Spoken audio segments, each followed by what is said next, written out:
नमस्कार मंडळी. तर आपण पाहत आहोत आनंद जीवनशैली आपली कशी राहील यासाठी परमात्मा आपल्याला वेगवेगळ्या टेक्निक्स इथे शिकवत आहे.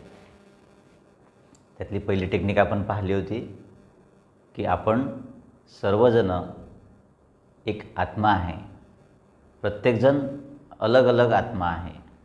प्रत्येकाचे संस्कार वेगवेगळे आहे आणि म्हणून अशा दृष्टीनं जर आपण एकमेकाला पाहिलं तर कुठल्याही कोणाचा केलेल्या कर्माचा परिणाम आपल्यावर होणार नाही व आपण जे दैनंदिन कार्य करत असतो त्याच्यामध्ये आपला मूड ऑफ किंवा आपण नाराज होऊन आपलं जे पुढचं कर्म आहे याच्यावर त्याचा परिणाम होणार नाही. त्यानंतर आपण पाहिलं होतं की आपण आत्मा हा कुठून आलो आहे ते सुद्धा परमात्माने आपल्याला सांगितलं की आपण आत्मा हा देवाच्या वरून निरालंब सृष्टीतून परमधाममधून शांतीधाममधून आपण इथे या विश्वरंगमंचावर आपापलं कर्म करण्यासाठी आलेलो आहे.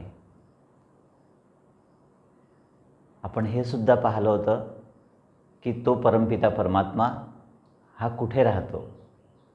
तर परमात्मासुद्धा निरालंब सृष्टीमध्ये किंवा त्याला शांतीधाम परमधाम असं म्हटलं जातं तिथे राहतो, म्हणजे सर्वात वर. आज आपण पाहणार आहोत की तो जो परमात्मा आहे ज्याला कोणी ईश्वर म्हणते, कोणी परमात्मा म्हणते, कोणी गॉड म्हणते, कोणी अल्लाह म्हणते, वेगवेगळ्या नावांनी त्याला आपण आठवण करत असतो. तर अशा त्या परमात्म्याची ओळख परमात्मा आपल्याला आज करून देत आहे. तर आपल्या मनातसुद्धा प्रश्न असतात की नेमकं ईश्वर म्हटलं तर सबका मालिक किती? सबका मालिक एक ना. पण आपल्यासमोर तर अनेक गोष्टी दिसतात. आपल्याला श्री रामचंद्र दिसतात, कृष्ण दिसतात, विठ्ठल दिसतात, गजानन महाराज दिसतात, अनेक साधू संत आहे. आपल्याला हे सर्व ईश्वर तुल्य आहे. परंतु तो ईश्वर कसा की जो एक आहे, तो एक परमात्मा कसा आहे जो सर्वांचा पिता आहे. कुठल्याही जाती धर्माचा असो त्यांचा तो पिता आहे. हे आज आपण जाणून घेणार आहोत. तर आपण एक गोष्ट आठवली म्हणून सांगतो. एक हत्ती असतो आणि 4 आंधळे असतात. ते आंधळे त्या हत्तीला पकडून त्यांचं अनुमान लावत असतात की हत्ती कसा आहे.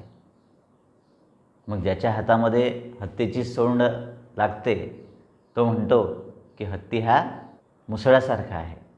एकाच्या हाती हत्तीचं शेपूट लागते, तो म्हणतो की हत्ती हा कसा तर दोरीसारखा आहे. एकाच्या हाती त्या हत्तीचा पाय लागतो तर त्या पायाचं पकडून तो वर्णन करतो की हत्ती कसा तर खांबासारखा आहे. आणि एकाच्या हाती हत्तीचा कान हाती येतो, तो म्हणतो की हत्ती हा सुपासारखा आहे. तर अशा रीतीनं आपल्याला ज्यांना पाहता येतं की हत्ती कसा आहे आणि वर्णन केलेल्या आहे ना, प्रत्येकानं आपल्याला जसं जसं दिसलेलं आहे, जसं जसं अनुभव झालेला आहे त्याच्यानुसार त्यांना आपल्याला त्या हत्तीचं वर्णन केलेलं आहे. इथे कोणाचं चुकीचं आहे का? कोणी खोटं बोललं का? नाही. परंतु आज आपले ईश्वराविषयीची सुद्धा अशीच वेगवेगळी भूमिका तयार झालेली आहे. मग आता खरी ओळख कोण करून देणार? म्हणून सत्य परिचय करून देण्यासाठी परमात्माला स्वतः या धर्तीवर यावं लागतं आणि तो ह्या सर्व गोष्टीची उकल करतो. त्यात आज बघूया परमात्मा कसा आहे. तर बघा मंडळी, इथे चित्रामध्ये दाखवलेलं आहे की परमात्मा हा निराकार आहे, ज्योती स्वरूप आहे. जसं आकाशामध्ये स्टार आहे, जसं आत्मासुद्धा असा स्टार आहे ज्योती स्वरूप, तसंच परमात्मासुद्धा ज्योती स्वरूप आहे. परमात्मा कसा आहे? तर परमात्मा हा शांतीचा सागर आहे. परमात्मा हा शांतीचा सागर आहे. परमात्मा हा सच्चित आनंद स्वरूप आहे. परमात्मा मनुष्य सृष्टि रूपी वृक्ष के बीज रूप है. पूर्ण मनुष्य सृष्टीचं बीजरूप परमात्मा आहे. ब्रह्मा द्वारा सत्ययुगी सृष्टी की स्थापना कराते हैं. बघा, आपण ऐकलेलं आहे की परमात्मा या सृष्टीचा निर्माता आहे. आता आपल्याला असा याचा समज झाला की प्रत्येक मानव, प्रत्येक झाड, प्रत्येक इथली सर्व पर्वत, नद्या, हे सर्व काही तो निर्माण करत आहे. पण परमात्मा स्वतः सांगतात की ही सृष्टीची निर्मिती जी आहे ही तर निसर्ग आपल्या आपल्या हिशोबानं करत आहे. या निसर्गात सर्व ह्या घडामोडी होत राहतात, ह्याच्यामध्ये माझा हस्तक्षेप नाही. मग परमात्मा काय करतो की जी आज रोजी कलयुगी दुनिया इथे झालेली आहे, ह्या कलयुगी दुनियेला सत्ययुगी सृष्टीमध्ये रूपांतरित करतो. आणि तोही परमात्मा नाही करत. परमात्मा फक्त आपल्याला त्या सत्ययुगी दुनियेत जाण्यासाठीचं ज्ञान देतो. आता ज्ञानचा वापर आपण करून आपण आपल्यासाठी सत्ययुगी दुनिया इथे निर्माण करत असतो. पण जोपर्यंत परमात्मा येऊन हे ज्ञान सांगत नाही तोपर्यंत हे सत्ययुगी दुनिया इथे तयार होऊ शकत नाही. आणि याच्याविषयी म्हटलेलं आहे आपण की त्या परमात्माच्या हाती सगळं आहे. पण परमात्मा स्वतः सांगतात की ज्ञान देणं माझ्या हाती आहे, पण ते अवलंबणं कोणाच्या हाती आहे? आपल्या हाती आहे. तर म्हणून म्हटलेलं आहे ब्रह्माद्वारा सत्ययुगी सृष्टी की स्थापना कराते है. आता ब्रह्माद्वारा हा शब्द आलेला आहे. तर हे जे ब्रह्मा आहेत, हे ब्रह्मा बघा इथे दाखवलेले आहे. हे आपल्यासारखेच संसारी व्यक्ती होते आणि यांच्या तनामध्ये येऊन परमात्मानं हे सर्व ज्ञान सांगितलेलं आहे. बघा, मग काय करतात परमात्मा? पत्थर बुद्धी वालों को पारस करते हैं. जी आपली आज पत्थर बुद्धी झालेली आहे त्यांना पारस बुद्धी परमात्मा बनवतात आहे. सुख दुःख से न्यारे है. तो परमात्मा सुखातही येत नाही तर दुःखातही येत नाही. गुणों के भंडार है. परमात्माजवळ अवगुण नावाची गोष्ट नाही, गुणांचा भंडार आहे. मग बघा, परमात्मा निराकार आहे. म्हणजे निराकार का म्हटलं गेलं? कारण त्याचा आपल्या मनुष्य तनासारखा त्याला आकार नाही आहे किंवा कुठला असा विशिष्ट त्याला आकार नाही आहे. तो निराकार आहे. शांति के दाता है. परमात्मा कसा आहे? शांती देणारा आहे. त्याचं भजन पूजन करा, त्याची भक्ती करा, त्याची आठवण करा, आपल्याला काय मिळते? शांती मिळते. का बरं? की आपण तिथे शांत होऊन जातो. त्यानंतर बघा, पतित पावन है. परमात्मा कसा आहे? पतितांना पावन बनवणारा परमात्मा आहे. ज्ञानामृत के सागर है. परमात्मा कसा आहे? ज्ञान अमृत आपल्याला देणारा आहे. मुक्ती व जीवन मुक्ती के दाता है. बघा, हे सर्व नॉलेज जे आहे हे सर्व त्या परमात्माजवळ असते. आणि तो जेव्हा आपल्याला सांगतो तेव्हा आपली अवस्था कशी होते? मुक्ती आणि जीवनमुक्ती म्हटलेलं आहे. तर एक आहे मुक्ती. तर मुक्तीविषयीसुद्धा आपण ऐकलेलं आहे की मुक्ती मिळाली म्हणजे काय, की आपण जन्ममरणाच्या फेऱ्याच्या बाहेर आलो. मग आता मी जन्ममरणाच्या फेऱ्याच्या बाहेर आलो, तुम्ही जन्ममरणाच्या फेऱ्या बाहेर गेले आणि असे सर्व लोक जन्ममरणाच्या फेऱ्याच्या बाहेर गेले. मग हे जग तर बंदच होईल ना, हा संसार तर बंदच झाला. मग परमात्मा म्हणते की असं होत नाही. तुम्हाला मुक्ती मिळते, परंतु तुम्हाला मुक्ती किती वेळासाठी मिळते? काही वेळेसाठी. म्हणजे काही वेळ तुम्ही परमात्माजवळ आत्मा म्हणून राहता, परंतु पुन्हा तुम्हाला या देहामध्ये यावंच लागते. म्हणून काही वेळासाठीची मुक्ती परमात्माजवळ तुम्ही आहे, ते सुद्धा परमात्मा तुम्हाला देतो. कारण या देहाच्या बंधनात जोपर्यंत आपण फसलेला आहे, तोपर्यंत आपण देहाच्या बंधनातून मुक्त होऊ शकत नाही. आणि त्याचं ज्ञान परमात्मा देतात. त्यानंतर म्हटलेलं आहे जीवनमुक्ती के दाता है. आता बघा, जीवनमुक्ती म्हणजे जीवन आहे आणि जीवन असतानासुद्धा आपण मुक्त राहण्याचं नॉलेज परमात्मा आपल्याला इथे देतात. संसार आहे, रिश्ते नाते आहे, परंतु परमात्मा आपल्याला असे काही इक्वेशन सांगतो, अशा काही गोष्टी शिकवतो की त्यातून आपली संसाररूपी जी गाडी आहे ही बिना ॲक्सिडेंटची आपली इथे चालत राहते. जीवनात सुख शांती आनंदाचा अनुभव घेत राहतो आणि संसारामध्ये सुद्धा राहतो. त्या परमात्माची सुद्धा आठवण करतो आणि त्याच्याजवळून पावर घेतो आणि संसारात इतरांना देतो. आता बघा कसं म्हटलेलं आहे, परमात्मा शांतीचा सागर आहे, परमात्मा आनंदाचा सागर आहे. परमात्माजवळ हे सागराजवळ आपल्याला शक्ती घ्यायची आहे आणि इतरांना वाटायची आहे. तर असं आपलं जीवनमुक्त अवस्था देणारा तो परमात्मा आहे. विष्णु द्वारा दैवी सृष्टि की पालना कराते हैं. विष्णु द्वारा दैवी सृष्टि की पालना कराते हैं. आता काय झालं की परमात्माने जेव्हा आपल्याला हे नॉलेज दिलं, जसं की पहिले या ब्रह्मांना दिलं, यांचं नाव दादा लेखराज होतं. जेव्हा त्यांनी हे नॉलेज घेतलं, त्यांनी आपल्यावर प्रयोग केले. त्यांच्या ज्ञान पाहून, त्यांचं ज्ञान ऐकून तेव्हाचे जे लोक होते, जे आजही आहेत, त्यांनी स्वतःमध्ये हे बदल केले. आणि हळूहळू काय होते की हे जे दादा लेखराज आहे, यांचं नामकरण झालं ब्रह्मा आणि यांचाच पुढचा जन्म होतो कृष्णाचा. सत्ययुगाचा पहिला प्रिन्स कृष्ण म्हणून हे आता पुढचा जन्म घेणार आहेत. आता कृष्णाचंच नाव स्वयंवरानंतरचं नारायण होते. म्हणून नारायणाचं नाव आपल्याला कुठेही लहानपणीचं दिसत नाही, बालपण आपल्याला कुठेही आढळत नाही, तो कृष्ण असतो. आता कृष्ण आणि जे लक्ष्मीनारायण आहे, लक्ष्मीनारायण हे जे दोघं आहे, ह्या दोघांना म्हटलेलं आहे विष्णू. विष्णू काय म्हटलं गेलं?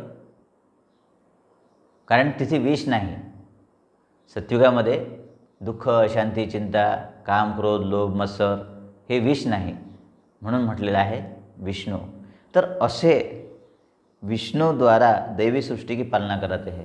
अशा विष्णूंना नॉलेज देऊन परमात्मा तयार करतात आणि त्या नॉलेजच्या आधारे ते जे सतयुग तयार झालेलं आहे, दैवी सृष्टी तयार झालेली आहे, त्याची ती पालना करतात. सृष्टी के आदि मध्य अंत के ज्ञाता है. म्हणून परमात्माला सत्ययुगात काय होतं, त्रेतायुगात काय होतं, द्वापारयुगात काय राहील, हे सर्व आधी काळ कसा होता, मध्य काळ कसा आहे आणि अंतकाळ कसा राहते, हे सर्व नॉलेज त्या परमात्मामध्ये आहे. जसं की झाडामध्ये बघा, झाडामध्ये पूर्ण वटवृक्षाचे गुणधर्म असतात. झाडाच्या बीजामध्ये ते बीज रोवलं, बीज केवढंसं असते, बारीक, आणि झाड केवढं मोठं होते. तर अशा रीतीनं परमात्माजवळ आदि मध्य अंताचं नॉलेज राहते. दुःख हरता सुख करता है. परमात्मा कसा आहे, आपल्याला जे काही दुःख होत असते ते दुःख तो परमात्मा हरण करून घेतो आणि सुख आपल्याला प्रदान करतो. आणि हे सुद्धा जादूनं नाही, चमत्कारानं नाही, आशीर्वाद देऊन नाही, कृपा करून नाही, तर कसं? ज्ञान देऊन आणि त्याची शक्ती देऊन. बघा, नंतर सांगितलेलं आहे, सबके सुख के दाता है. सर्वांना परमात्मा काय देतो? सुख देतो. आता इथे आपल्याला हे पाहावं लागेल की आपण काय म्हणतो की सुख दुःख देणारा कोण? आमच्या जीवनामध्ये सुख दुःख कोण देते? है ना, आपण म्हणतो ना बरेच वेळा, एक प्रॉब्लेम झाला की दुसरा, दुसरा झाला की तिसरा. हे देवा, तुला मीच सापडलो काय? सगळे प्रॉब्लेम माझ्यासमोर आणून राहिला. म्हणजे आपण काय समजतो की प्रॉब्लेम आपल्या जीवनात आणणारा कोण आहे? तो ईश्वर आहे. कारण आपलं इक्वेशनच मुळात चुकीचं झालं होतं. आपण हे समजलेलं आहे की झाडाचा पत्ता पत्ताही परमात्माच्या इच्छेशिवाय हलू शकत नाही. सगळं काही परमात्माच्या मर्जीनुसार इथे चाललेलं आहे. पण मला एक सांगा, समजा तुम्ही तंबाखू खाता किंवा एखादा व्यक्ती तंबाखू खात असतो, त्याला कधी येऊन म्हटलं का ईश्वरानं हात धरून की बाबा तू खाऊ नको तंबाखू? किंवा तुमच्यापैकी कोणासमोर असं ईश्वराने येऊन सांगितलं का की तू असं करू नको, असंच कर? नाही ना. मग एवढे जे काही अनर्थ होतात, जे काही पापाचार हिंसाचार होतो, हा का परमात्माच्या इच्छेनं होऊन राहिला का? नाही. याच्याविषयीचं अज्ञान आपल्याला आहे. म्हणून आपल्याला सज्ञान देण्यासाठी परमात्मा या धर्तीवर येऊन आपल्याला हे सांगतात की बाबा रे, हे जे कर्म आहेत तुम्ही जे करता हे माझ्या हाती नाही. तुमचं कर्म हे तुमच्या हाती आहे. माझ्या हाती फक्त तुम्हाला ज्ञान देण्याचं काम आहे. आणि म्हणून परमात्मा आपल्याला ज्ञान देतात. त्या ज्ञानाचा वापर जर आपण केला तर आपण आपलं भविष्य बदलवू शकतो, आणि ज्ञानाचा वापर जर नाही केला तर आपलं भविष्य वेगळं राहू शकतं. तर म्हणून म्हटलेलं आहे परमात्मा सबके सुख के दाता है. मग कोणाला एकट्यालाच नॉलेज देणार का? नाही, सर्वांना नॉलेज दिलं. सर्वांना सांगितलं की आत्मा आहे. आता सर्वांना सारखंच नॉलेज दिलं तरी प्रत्येकानं जसं जसं ते वापरलं तसं तसं आज रोजी त्या जीवनामध्ये सुख किंवा दुःखाला तो कारणीभूत झाला. त्यानंतर म्हटलेलं आहे दिव्य दृष्टी विधाता आहे. परमात्मा कसे? दिव्य दृष्टीचा विधाता. बघा, विधाता का म्हटलं गेलं?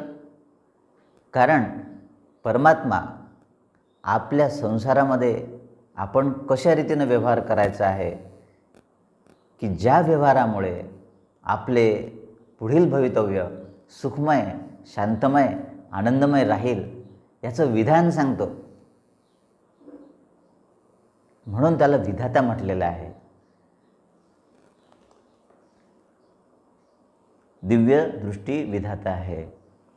बिंदू रूप ज्योति स्वरूप है. आणि स्वरूप त्याचं फिजिकल कसं आहे? ज्योति स्वरूप आहे, बिंदू स्वरूप आहे. परमपिता, परम शिक्षक व सद्गुरू है. हे परमात्मा परमपिता आहेत, परम शिक्षक आहे व सद्गुरूसुद्धा आहे. म्हणजे हे आपल्याला ज्ञान शिकवतात. परमपिता म्हणजे आपले वडील आहेत. परमात्माचं आपलं नातं काय आहे? आपण समजतो की बा तो ईश्वर आहे, आपण भक्त आहोत त्याचे. परमात्मा काय सांगतो की तुम्ही माझे मुलं आहात.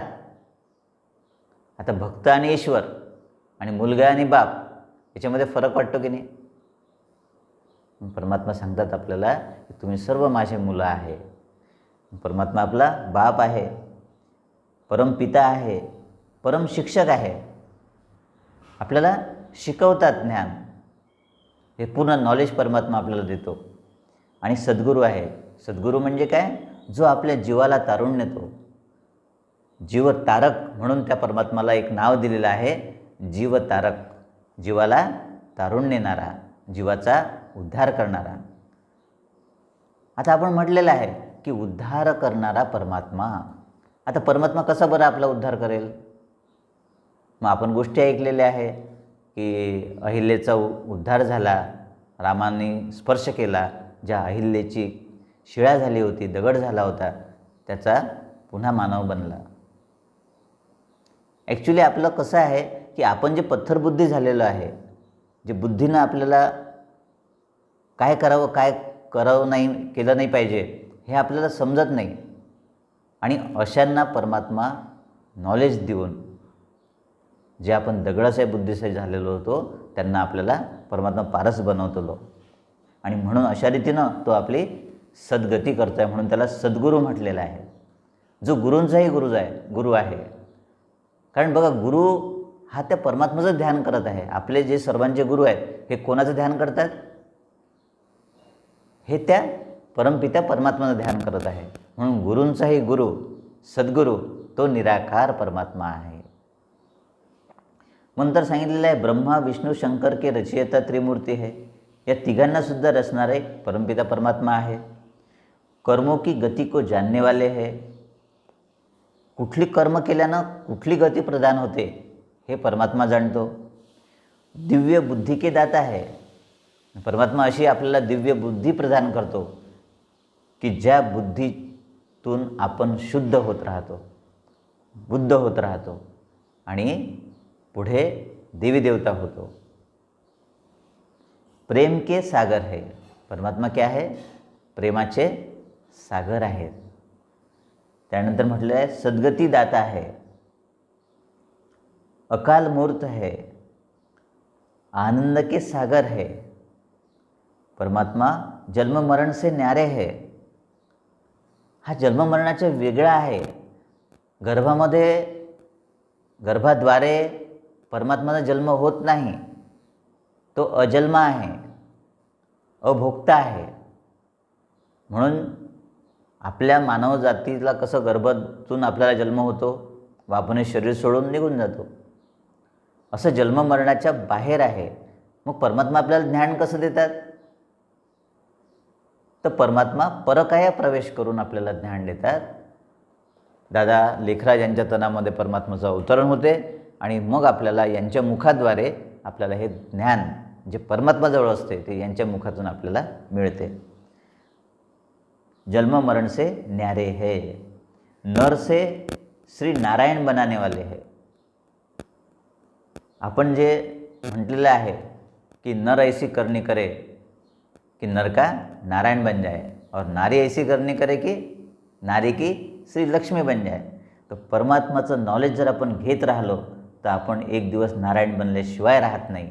अशा रीतीचं नॉलेज परमात्मा आपल्याला देतात. शंकर द्वारा आसुरी सृष्टी का विनाश कराते हैं.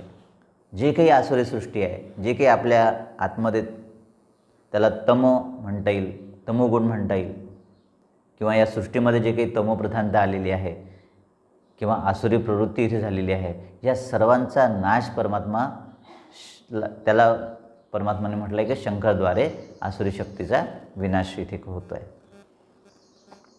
जीवन नैया को पार ले जाने वाले है.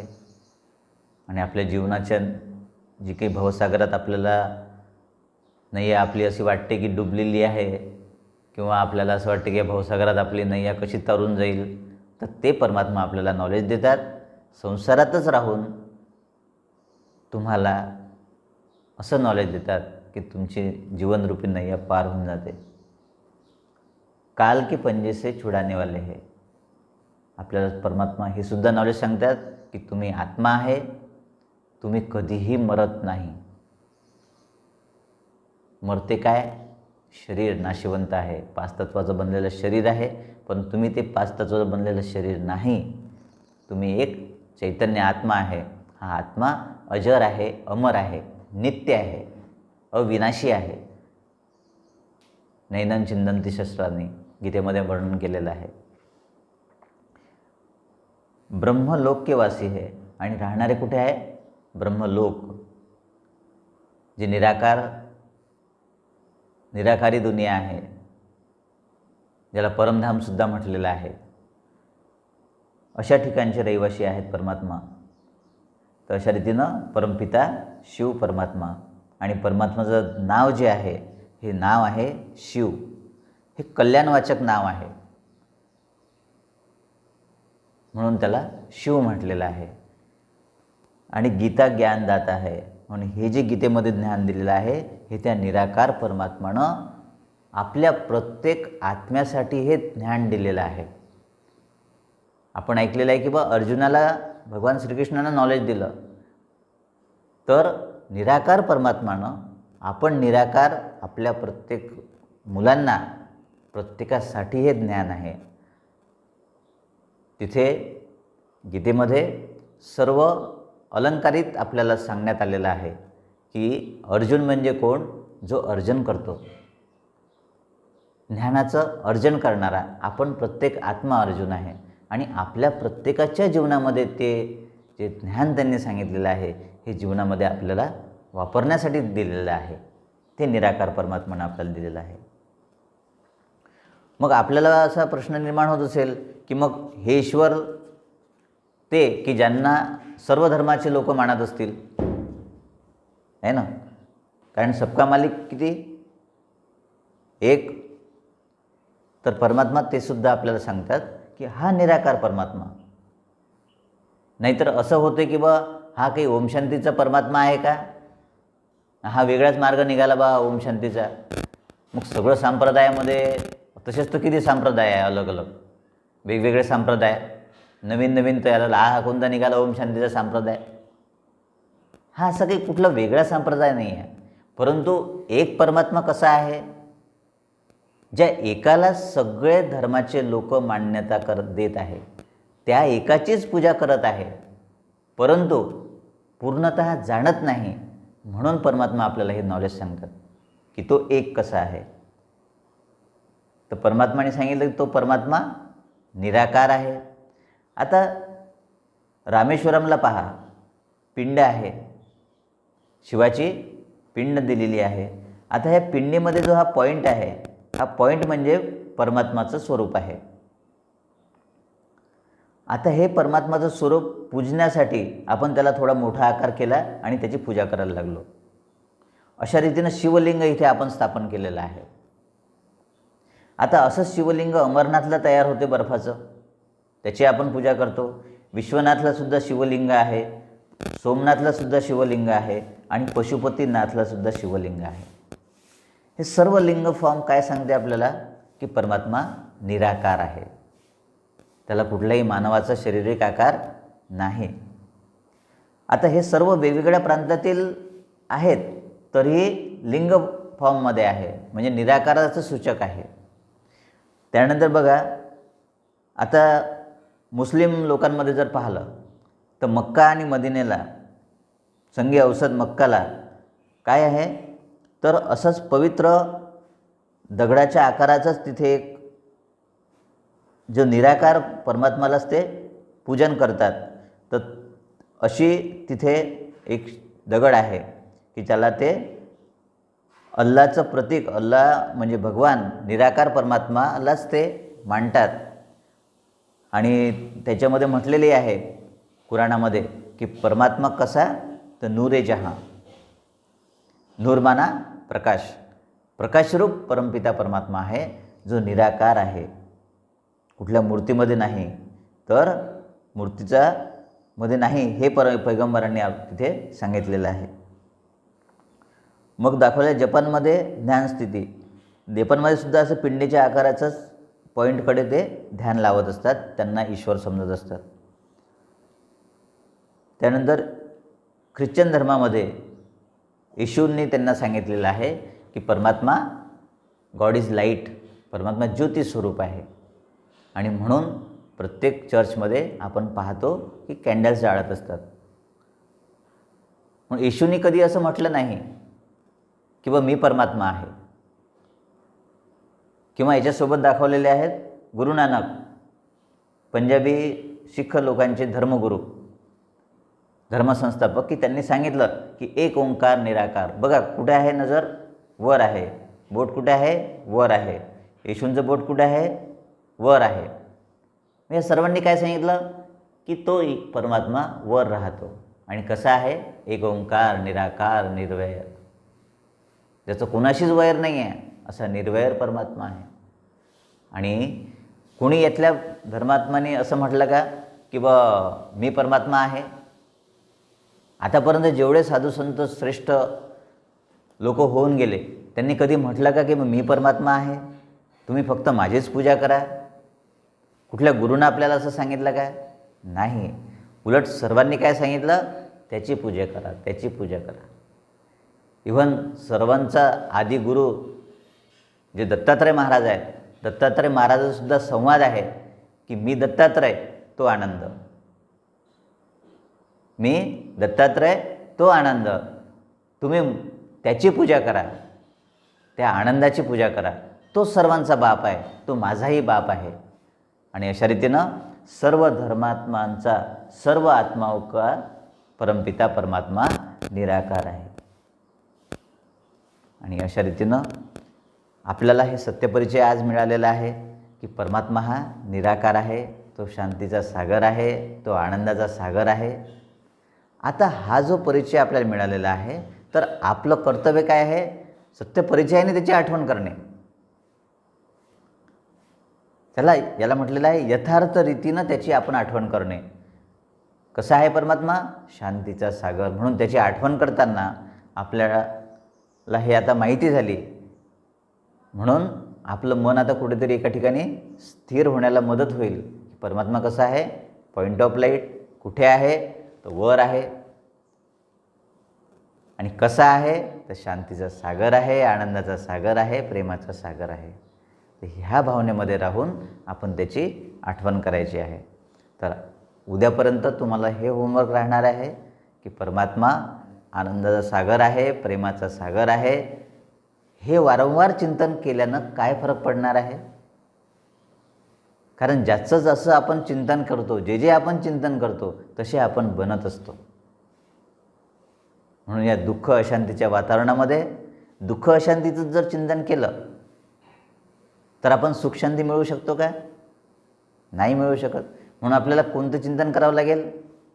परमात्मा शांतीचा सागर आहे, परमात्मा आनंदाचा सागर आहे. आणि मनानं आणि बुद्धीनं त्याच्याजवळ जा, त्याची शांतीची अनुभूती घ्या, त्याच्या आनंदाची अनुभूती घ्या, त्याच्या प्रेमाची अनुभूती घ्या. आणि परत खाली या. आणि खाली येऊन आपल्याजवळ जी शांती, खुशी, आनंद, प्रेम त्या परमात्माजवळून भरलेलं आहे, हे इतरांना वाटा दिवसभर. तर अशा प्रकारे आज आपल्याला प्रॅक्टिकली असं करायचं आहे. ठीक आहे. ओम शांती.